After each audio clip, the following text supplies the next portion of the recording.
កសិករចិញ្ចឹមបង្គានៅប្រទេសចៅសៀមកំពុងប្រឈមនឹងវិបត្តិធ្ងន់ធ្ងរដោយសារតម្លៃបង្គាធ្លាក់ចុះយ៉ាងគំហុកតម្លៃបង្គាបានធ្លាក់ពី250បាតមកនៅត្រឹម170ដល់180បាតក្នុង1គីឡូក្រាមដែលធ្វើឲ្យកសិករជាច្រើនអ្នកត្រូវបង្ខំចិត្តពន្យាពេលឬផ្អាកការចិញ្ចឹមជាបណ្ដោះអាសន្នបញ្ហានេះបានកើតឡើងអស់រយៈពេលជិត1ខែហើយគិតចាប់ពីពេលដែលកសិករបានដាក់លិខិតស្នើសុំអន្តរាគមន៍ពីរដ្ឋាភិបាលការចុះពិនិត្យនៅតាមផ្សារលក់បង្គាស្រស់ក្នុងខេត្តត្រាំងបានបញ្ជាក់ថាតម្លៃបង្គាបានធ្លាក់ចុះពិតប្រាកដមែនកសិករភៀសខាងត្បូងប្រទេសចៅសៀមកំពុងទាមទារឲ្យមានការស៊ើបអង្កេតលើខ្លងស្តុកត្រជាក់ដោយសង្ស័យថាខ្លងទាំងនោះអាចនឹងទិញបង្គាដោយមិនបានទិញពីកសិករផ្ទាល់បញ្ហានេះមិនត្រឹមតែបណ្ដាលមកពីការផ្អាកនាំចូលបង្គាពីប្រទេសម៉ាឡេស៊ីប៉ុណ្ណោះទេប៉ុន្តែថែមទាំងមកពីខ្លងស្តុកបានកាត់បន្ថយការទិញនិងផ្លាស់ប្ដូរតម្លៃជារៀងរាល់ថ្ងៃដែលធ្វើឲ្យកសិករជួបការលំបាកក្នុងការលក់បង្គាដែលពួកគេខំចិញ្ចឹមកសិករបានចាត់ទុកឆ្នាំនេះថាជាឆ្នាំដ៏អាក្រក់បំផុតក្នុងរយៈពេលជាច្រើនទសវត្សរ៍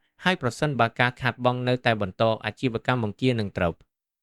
ប្រឈមនឹងការដួលរំនៅចុងឆ្នាំនេះពួកគេបានជំរុញឲ្យរដ្ឋាភិបាលវិតម្លៃឡើងវិញពីទំហំនៃការខូចខាតនិងដាក់ចេញវិធានការបន្ទាន់ព្រោះផែនការដែលមានស្រាប់ភាគច្រើនជាផែនការរយៈពេលវែងដែលមិនអាចជួយសង្គ្រោះកសិករដែលរងផលប៉ះពាល់បានទាន់ពេលវេលាវិធានការឧបត្ថម្ភ20បាតក្នុង1គីឡូក្រាមរបស់រដ្ឋាភិបាលក៏ត្រូវបានកសិករចាត់ទុកថាគ្មានប្រសិទ្ធភាពដោយសារមានការកំណត់បរិមាណត្រឹម2តោនក្នុង1កសិករដែលទទួលបានប្រាក់ឧបត្ថម្ភត្រឹម40000បាតប៉ុណ្ណោះ